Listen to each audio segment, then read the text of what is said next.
주님께서 날마다 지키시는 복 있는 여러분의 삶이 되시기를 예수님으로 축원합니다. 같이 인사할 때 복 있게 삽시다 한번 인사하겠습니다. 복 되시기를 축복합니다. 복의 기준은 세상 사람들이 보는 기준하고 하나님께서 보시는 기준이 다르죠. 복 있는 그런 삶은 우리가 믿음으로 사는 삶이 복 있는 삶인 줄 믿습니다. 세상 복을 가지고 얘기해도 그것이 결국 우리에게 복되지 못하다는 사실을 우리가 깨닫게 되죠. 혹시 여러분 네이마르 아시나요? 사람 이름이에요. 네이마르. 목마르요. 아주 브라질의 축구를 잘하는 선수가 이번에 이제 사우디로 이렇게 축구 선수인데 이렇게 사우디 팀으로 갔는데 다른 사람보다 월급을 조금 많이 받아서 올해 연봉이 한 약 2,200억 조금 더 된다고 이렇게 했는데 사람이 그러니까 물질의 한계는 그러니까 누가 보느냐에 따라서 그것이 많고 적고 이러죠. 우리가 볼 때는 숫자로도 셀 수 없는 예전에 뭐 대통령이 어떻게 비자금 하니까 4천억 하니까 그걸 가지고 돈이 63빌딩 높이만큼 쌓아도 얼만큼 되네 별소리 우리가 다 했었잖아요. 대통령이 뭐 5년 동안에 3천억 정도. 근데 이 선수는 그냥 일반 개인인데 한 해 동안 그냥 받는 월급으로만 2,200억이 넘는다니까요. 2년이면 그보다 많대요. 이렇게 보면 돈은 별반 차이가 없구나. 그런 생각이 듭니다. 근데 어느 누구도 그 사람을 복 있다 이렇게 말하기는 조금 객관성을 띠기는 어렵죠. 우리가 예수님 안에서 믿음으로 사는 삶, 그 삶이 복 있는 삶인 줄 믿으시기를 주님의 축복합니다. 그게 믿음인데요. 성경적인 사실입니다. 성경은 진리잖아요. 하나님이 말씀할 때 이게 복이다라고 하면 그게 복이죠. 하나님 복이 아니다라고 말씀하셨는데 내가 아무리 그게 복이라고 주장해도 결국 그것이 우리에게 복이 되지 못합니다. 그리고 야생동물하고 가축하고의 차이는 뭘까요? 야생동물은 주인이 없어요. 가축은 주인이 있습니다. 야생동물은 어디서 살죠? 우리 집 안에서 살지 않습니다. 밖에서 살죠.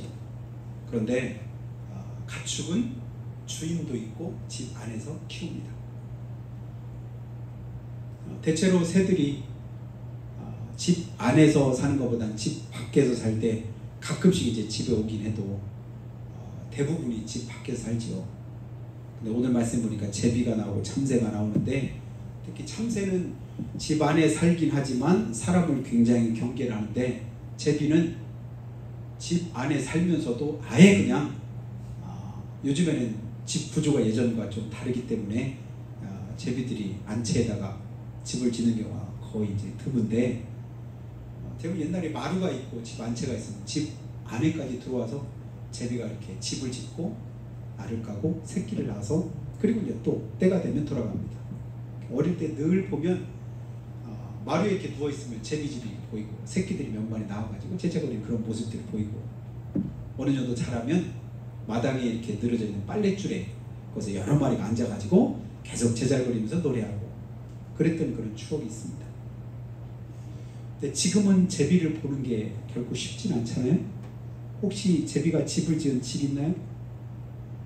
오늘 이 설교하면서 제비집 지었다는 우리 정금옥 권사님 얘기하려 했더니 하필이면 이때 코로나가 또 걸려가지고 못 나오셔서 좀 아쉬운데 요즘에 코로나 걸려도 웬만하면 다 돌아다니는데 혹시라도 다른 사람 피해줄까 봐서 못 나오셨거든요.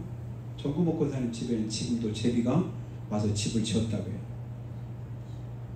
그럼 제비가 집에다가 집을 지을 때 사람이 경계가 되고 무서우면 집을 지을 수 있을까요? 절대 그렇게 못하죠. 근데 사람이 자기를 해치지 않는다고 믿으니까 그래서 집을 짓는 것 같아요. 혹시 제비고기 드셔보신 분 계셔요? 제가 아직까지 저도 안 먹어봤지만 제비 잡아서 먹었다는 소리는 별로 못 들었어요. 고양이 고기는 가끔 뭐 이렇게 신경통에 좋다고 해서 잡아먹었다는 소리 들었지만 제비 잡아먹었다 이 소리는 못 들었어요. 근데 그 제비는 사람에게 도움을 주는 아무리 까치가 울 때 기분이 좋고 좋은 소식을 가져오고 그래서 까치를 보고 길조라고 말하지만 요즘에는 별로 그렇게 말 안 하죠. 왜냐하면 워낙 농사에 피해를 많이 주니까. 비둘기도 평화의 상징이라고 하지만 시골에서는 그렇지 않아요. 왜 어떻게 그렇게 잘 아는지. 곡식을 심으면 그렇게 씨앗을 빼먹고 해를 많이 끼치고. 근데 제비는 그렇지 않은 것 같아요. 사람과 친한 만큼 사람에게 해를 주지 않고 오히려 해충을 잡아먹어서 진짜 유익을 주는 그런 이제 새로 이렇게 알려져 있는데, 그 제비가 집에다가 집을 지었는 그 이유는 뭐냐면 첫 번째 이유가 천적으로부터 새끼들을 보호하려고 하기 때문에 그렇습니다. 천적이 뭐예요? 그러니까 매라든지 뱀이라든지 아니면 다른 짐승들이 새끼를 잡아먹지 못하도록 그곳에다 짓고, 그리고 나서 살아갈 때 첫 번째 집을 짓게 되는 그런 근거는 뭐냐면 사람에 대한 뭐다? 신뢰감, 믿음이다. 나를 해치지 않을 것이다. 그리고 여기다 집을 지면 안전하다. 그렇게 믿기 때문에 그렇게 집을 짓고, 또 그 믿음에 화답하려고 제비들을 이렇게 잘 이렇게 보호하고, 그랬다가 이제 새끼를 낳아서 가면 그것이 이제 기분이 좋아지고 그러는 것 같습니다. 여러분, 그런데 새끼가 이제 낳아가지고 제비가 어미가 먹이를 물어다 줄 때 어떤 새끼한테 먹이를 주죠? 입을 제일 크게 벌리는 새끼한테 먹이를 준대요. 그런데 그 다음에 또 먹이를 가져가서 또 줄 때 그 다음에는 어떤 새끼한테 줄까요? 먹었던 새끼가 또 입을 크게 벌리면 그 새끼한테 줄 테네. 어떻게 보면 먹은 새끼한테 계속 주면, 새끼라고 하니 자꾸 이상하네. 욕은 아니에요. 제비 새끼 아시죠? 계속 주다 보면, 먹은 것만 계속 먹으면 뱉어져 죽을 수도 있고, 안 먹은 새끼는 굶어 죽을 수도 있을 텐데, 그때 먹었는지 안 먹었는지 뭘로 안다고 제가 오래전이긴 한데 한번 말씀드린 기억이 있는데 혹시 아시나요? 먹이를 받아 먹었는지 안 먹었는지 어미 제비가 알 수 있는 방법 뭘까요? 이미 답은 말씀드렸죠? 입을 제일 크게 벌리는 그런 이제 새끼가 안 받아 먹은 건데, 근데 어미가 아니 다른 새끼들 다 보니까 같이 막 짹짹거리고 입만 벌리는 게 아니라 목을 길게 뻗어가지고 막, 여러분 보셨죠? 머릿속에 상상하시면 그렇게 해서 받아 먹는데 구분하는 방법이 뭐라겠죠? 다 했잖아요. 입을 크게 벌린다. 그런데 문제는 입을 크게 벌리려면 속에 배가 먹이를 먹으면 입을 크게 못 벌린대. 먹이가 어느 정도 소화가 돼야, 배가 고파야 다른 먹은 그 새끼보다 입이 더 크게 벌려진답니다. 이게 이제 조류학자가 얘기를 하는 거예요. 그러니까 못 받아 먹은 그 다른 이제 새끼들이 입을 이제 크게 벌리면 거기다 이렇게 주는데, 옛날에 비해서 요즘에 제비가 숫자가 많아요? 적어요? 훨씬 적지요. 이유가 뭘까요? 먹이를 구하는데 예전에는 농약을 좀 좋게 쳐서 웬만하면 쉽게 먹이를 구했는데 요즘에는 먹이를 구하기 예전보다 어렵답니다. 왜냐면 농약을 잘 치니까. 그래서 옛날에는 불과 몇 분이면 먹이를 잡을 수 있는 게 이제 기간이 길어져 가지고 몇 분 안에 못 잡고, 그게 시간이 몇십 분 걸려서 잡아야 되는 만큼 이게 길어졌대, 텀이. 그다음에 먼저 받아먹은 그 새끼가 아니 금방 또 이렇게 받아먹고 그 다음 와야 배가 불러서 입을 크게 못 벌리는데 몇십 분 지나다 보니까 먹은 게 소화가 다 된 거예요. 그러니까 그 다음에 또 뭐예요? 입을 크게 먹은 놈은 또 먹고 못 먹은 놈은 못 먹다 보니까 나중에는 어떻게 되냐면 사는 놈은 살고 못 사는 거는 또 못 살고, 이래서 숫자가 줄었다고 하는 얘기가 있는데 진짜인지는 모르겠는데 어느 정도 일리는 있는 것 같습니다. 오늘 하나님께서 이 신호 체계가 정상적으로 하나님이 창조하신 섭리대로 몇 분 안에 딱딱 돼가지고 이렇게 되면 정상적인 그런 생활이 되는데, 이게 기후가 자꾸 변화가 되다 보니까 여러 가지 많은 혼선이 생깁니다.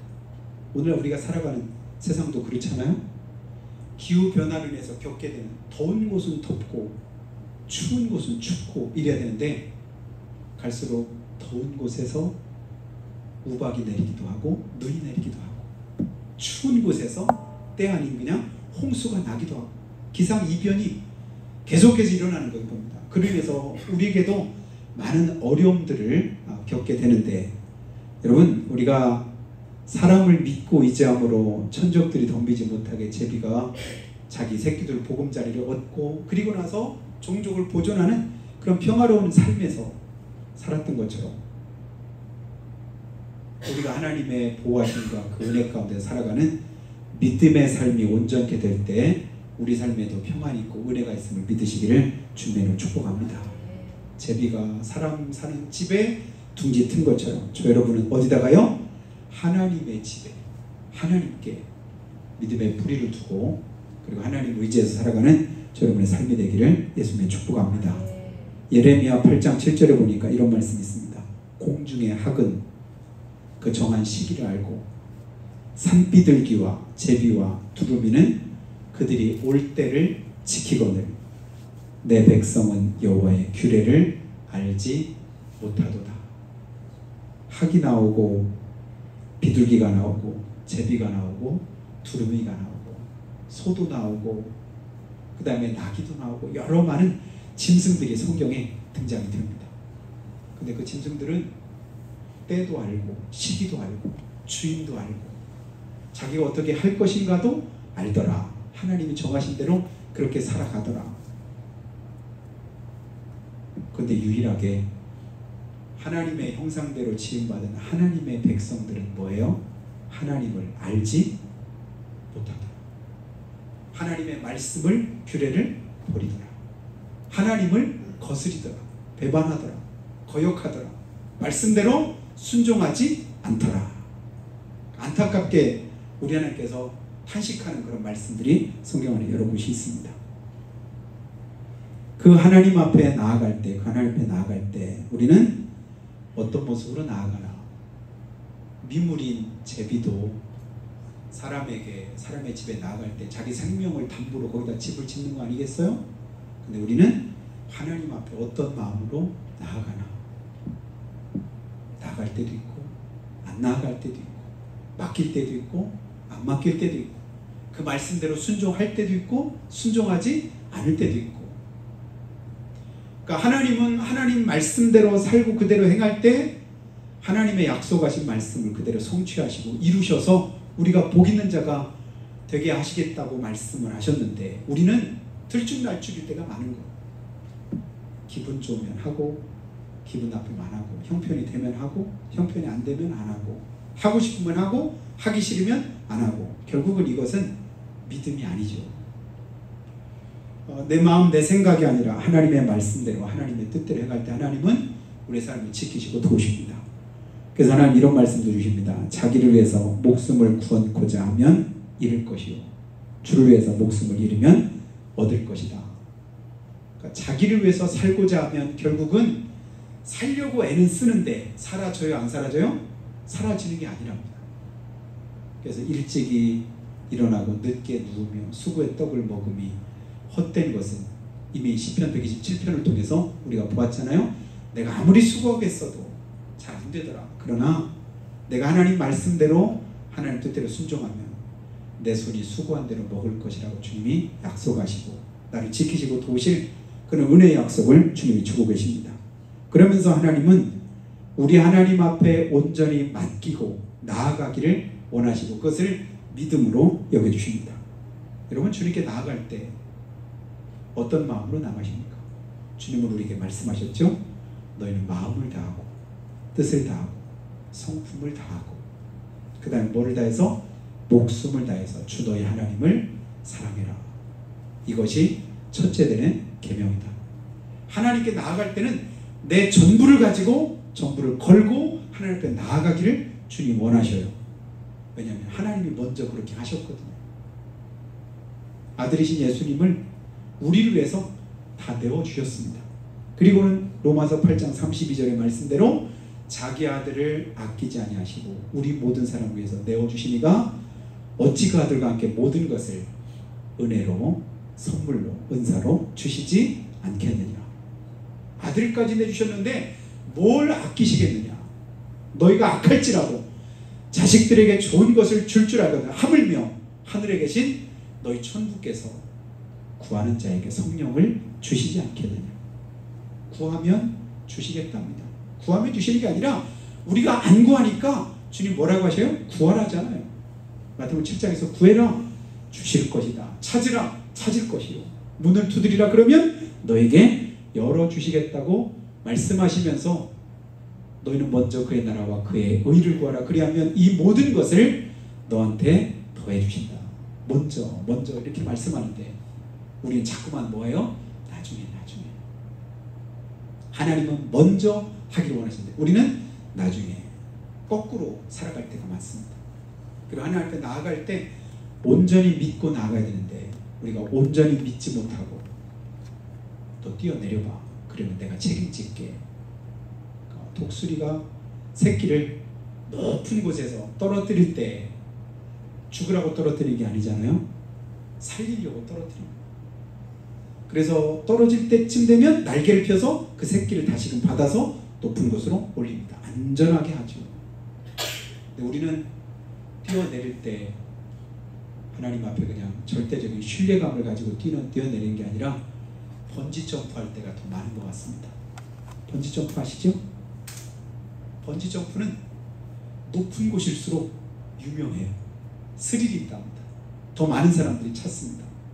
그 높은 곳에서 어떻게 해요? 뛰어내리는 거. 어떻게 될까요? 죽어요? 안 죽어요? 높은 곳에서 몇십 미터, 몇백 미터 되는 곳에서 뛰어내리는데도 안 죽어요. 왜요? 발에 줄이 매달려 있거든요. 그 줄 없이 그냥 뛰어내리는, 미쳤다고 뛰어내리냐 그러겠지요. 근데 줄이 잡아주는 걸 믿기 때문에 안 뛰어내려요. 가끔 끊어지는 수는 있지만. 근데 대체로는 거의 안전합니다. 그 줄이 붙잡아주니까. 근데 우리 하나님은 번지점프하는 그런 믿음 가지고 하나님 앞에 나오는 걸 원하는 게 아니라 아무것도 없이 온전히 나를 주님께 맡기고 주님이 뛰라 하시면 뛰고 걸으라 하시면 걷고 가라시면 가는 그런 믿음을 가지기 원하십니다. 그러면 그 다음은 하나님이 역사하시는 거예요.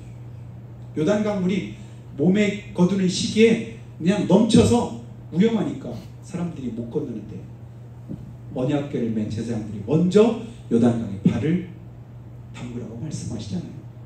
그러면 그 다음 일은 하나님이 하실 일이다. 내가 하는 일은 뭘까요? 하나님 말씀대로 가라면 그냥 가는 것이고 하라면 하는 것입니다. 그 다음의 일들은 주님이 책임져 주신다. 그래서 믿음은 하나님의 약속을 근거로 합니다. 내 발에 묶인 줄이 아니라 하나님의 약속이 내 믿음의 줄인 것을 믿으시기를 예수님의 축복합니다. 그래서 하나님 말씀하셨습니다. 그 약속을 생명줄로 삼으시고 주님 말씀 앞에 순종하시기를 주님으로 축원합니다. 그래서 오늘 여러분 본문 말씀 보시면요, 2절 말씀에 내 영혼이 여호와의 궁정을 사모하여 쇠약하며 내 마음과 육체가 살아계시는 하나님께 부르짖나이다. 내 육체가 마음이 살아계신 하나님께 부르짖되 3절 보겠습니다. 나의 왕 나의 하나님 만군의 여호와여. 여러분 하나님이 여러분에게 어떤 하나님이십니까? 오늘 고라자서는 하나님께 이렇게 고백합니다. 나의 왕이시오 나의 하나님이시오 만군의 여호와여. 그러니까 내 주인이시다는 얘기지요. 주의 제단에서 참새도 제 집을 짓고 제비도 새끼들 보금자리를 얻었나이다. 그리고는 4절에 주의 집에 사는 자들은 복이 있나니. 여러분 누가 복이 있답니까? 주의 집에 사는 자들은 복이 있나니 그들이 항상 주를 찬송하리다. 5절 한번 같이 읽어보죠. 시작. 주께 힘을 얻고 그 마음에 시온의 대로가 있는 자는 복이 있나이다. 아멘. 여러분 누가 복 있는 자라고 말씀하셔요? 4절에 말씀한 것처럼 주의 집에 거하는 자. 주의 집에 거하는 자. 믿음 안에 거하는 자. 하나님 안에 있는 사람. 그를 하나님 뭐한 자라고 말씀해요? 복 있는 자라고 말씀합니다. 왜요? 하나님께서 그를 품어주시니까. 하나님께서 그와 함께 해주시니까. 하나님이 그를 도우실 것이기 때문에 그가 복 있는 자가 됩니다. 그래서 우리가 오후 예배 때 보는 창세기 39장 보니까 계속 요셉에 관한 그런 말씀들이 있죠. 지난번에 봤던 요셉이 억울하게 옥에 갇혔으나 성경은 뭐라고 말씀해요? 그가 형통케 되었더라. 아니 이상하잖아요. 옥에 갇혔으나 억울한 일을 당했으나 뭐 했다고요? 그가 형통케 되었더라. 이유는 뭐죠? 하나님이 함께 하시니까. 하나님이 함께 하시면 복 있는 자 되는구나. 주님 전에 거하면 복 있는 자 되는구나. 왜냐하면 하나님이 복을 주시면 복 있는 자가 되거든요. 하나님이 지키시면 그가 지켜지고 하나님께서 열어주시면 열리는 역사가 있거든요. 그래서 그에게 복을 부어주시는 우리 하나님의 은혜를 경험하게 됩니다. 다윗도 고백하지요. 시편 23편 4절에 사망의 없지만 골짜기로 다닐지라도 해를 두려워하지 않을 것은 주께서 나와 함께 하시니라. 해 받을 것 나 안 두려워해. 이유 뭐라고요? 주님이 나와 함께 하시니까. 함께 하시니까. 함께하는 복을 누리기를 축복합니다. 임마누엘의 복이라고 하잖아요. 하나님이 나와 함께 하신다. 우리 이사야서 26장 3절에도 주께서 심지가 견고한 자를 평강으로 지키시리니. 이유가 뭘까요? 이는 그가 주를 신뢰함이니이다. 주님을 신뢰하며 주님을 믿고 의지하며 주님께 맡기면 하나님 내 마음을 평안케 하십니다. 이끌어 주십니다. 그래서 빌립보서 4장 6절에도 말씀하죠. 아무것도 염려하지 말고 오직 모든 일에 기도와 간구로 너희 구할 것 감사함으로 하나님께 아뢰라. 그럼 어떻대요? 너희 마음과 생각을 하나님이 지키신다. 그 하나님 어떤 하나님이죠? 모든 지각에 뛰어나신 하나님. 모든 것을 능하게 역사하시는 그 하나님이 함께 하시니까 걱정도 근심도 염려도 주님께 해결하실 수 있구나. 그 하나님 믿고 의지하기를 주님으로 축원합니다. 어떻게 해요? 주님 안에 거할 때. 그 두 번째는 5절에 있는 것처럼 누가 복이 있다고 말합니까? 주께 힘을 얻고 그 마음에 시온의 대로가 있는 자. 힘드십니까? 어렵습니까? 문제 있습니까? 주님께 힘 얻기를 축복합니다. 힘 얻으려고 여러분 애쓰시기 바래요. 그래서 이사야서 41장에 말씀한 것처럼 소년이라도 장정이라도 피곤하고 넘어질 때가 있다잖아요. 그러나 우린 연약해도 여호와를 앙망하면 독수리가 날개치며 올라가던 새 힘을 누가 주실까요? 하나님께서 주신다. 그 힘을 주님께 구하시기를 축복합니다. 하나님 내게 힘 좀 주세요. 살아갈 힘 주세요. 이길 힘 주세요. 견딜 힘 주세요. 또 하나님 앞에서 믿음을 지킬 만한 힘을 주님께서 주시기를 축복합니다. 그렇게 구할 때 주님께서 주시는 힘을 얻고 그리고 나면 길이 열려집니다. 어떤 길이죠? 시온의 대로가 열립니다. 저는 이 말씀을 굉장히 좋아해요. 시온의 대로. 길이 막혔어요. 길이 끊겼어요. 비가 너무 많이 와서 산사태가 나가지고 길이 막혔답니다. 홍수가 나가지고 길이 끊겼답니다. 더 이상 나아갈 수가 없답니다. 예전에는 산에 가서 워낙 나무를 많이 하다 보니까 산에 이렇게 다니는데 뭐 어려움이 없었는데 요즘에는 가끔 1년에 그냥 한 번씩 성묘하러 산에 이렇게 가려면 산에 다니기가 어렵다고 해요. 왜 그럴까요? 산이 너무 무거워져가지고 길이 거의 없어졌답니다. 안 다니는 길은 계속 이렇게 무거워지는 거예요. 근데 시온의 대로는 뭐냐면 하나님께 가는 길을 말해요. 하나님께로 나아가는 그 길이 활짝 열려지는 그런 은혜를 주님께서 주시기를 주님을 축복합니다. 그 길이 열려있는 자에게는 뭐가 있다? 복이 임하게 된다. 하나님께 나아가는 길이 어려우면 안 돼요. 자꾸만 돌풀이에 치고 길이 막히고 돌아가고 가다 그만두고 그러는 게 아니라 시온의 대로가 활짝 열려서 그냥 편안하게 쉽게 한 번에 가까이 거리낌 없이 나아갈 수 있는 그런 은혜의 삶을 사시기를 축복합니다. 주일이니까 당연히 그냥 주님 앞에 나아가는 거지.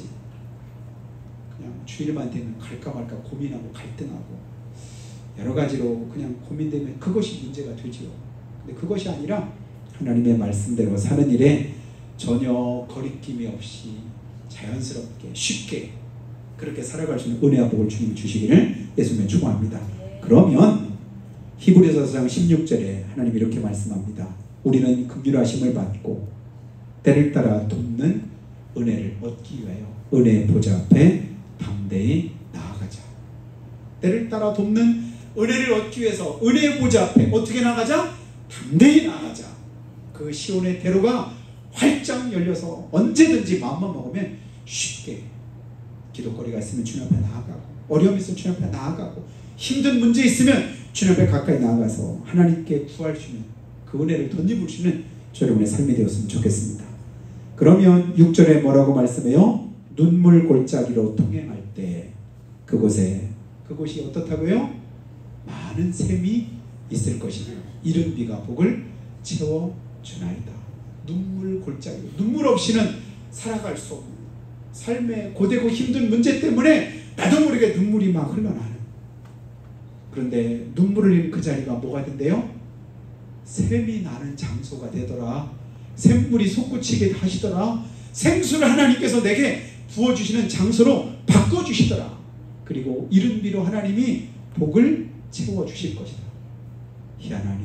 쫓기고 쫓겼더니 더 이상 갈 곳 없다고 여겼더니 그곳이 광활한 곳이 되게 하시는 하나님의 은혜가 있더니 눈물 흘려서 눈물 흘린 그 흘린 장소가 샘의 곳이 되게 하시고 형통케 하는 하나님의 축복이 임하는 장소가 이 어인일일까?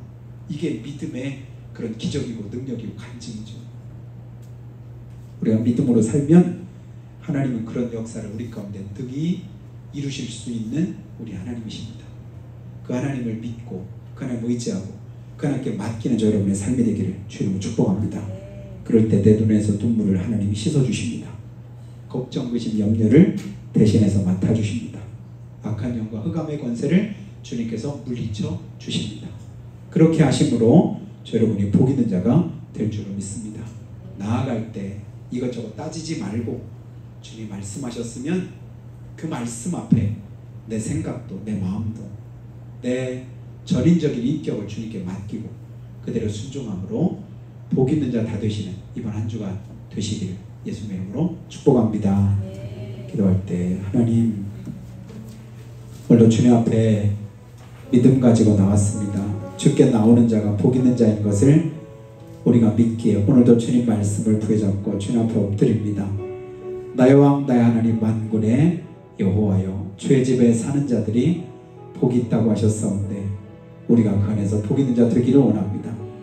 주께 힘을 얻고 그 마음에 시온의 대로가 있는 자 복 있다고 말씀하셨사오니 우리가 아버지의 눈물 골짜기로 지나가 아버지 하나님의 흘렸던 그 눈물이 이제는 하나님 앞에 응답의 열매가 되게 하시고 많은 샘의 곳이 되게 하시며 하나님의 기적의 놀라운 축복이 될 수 있도록 역사하여 주시옵소서. 오 주님, 이것저것 계산하지 않고 하나님의 약속하신 말씀 부여잡고 믿음으로 순종하기 원합니다. 도와주시옵소서. 지켜주시옵소서. 역사하시옵소서. 은혜를 베풀어 주시라고 한 목소리로 고백하며 기도하겠습니다. 하나님 아버지, 은혜와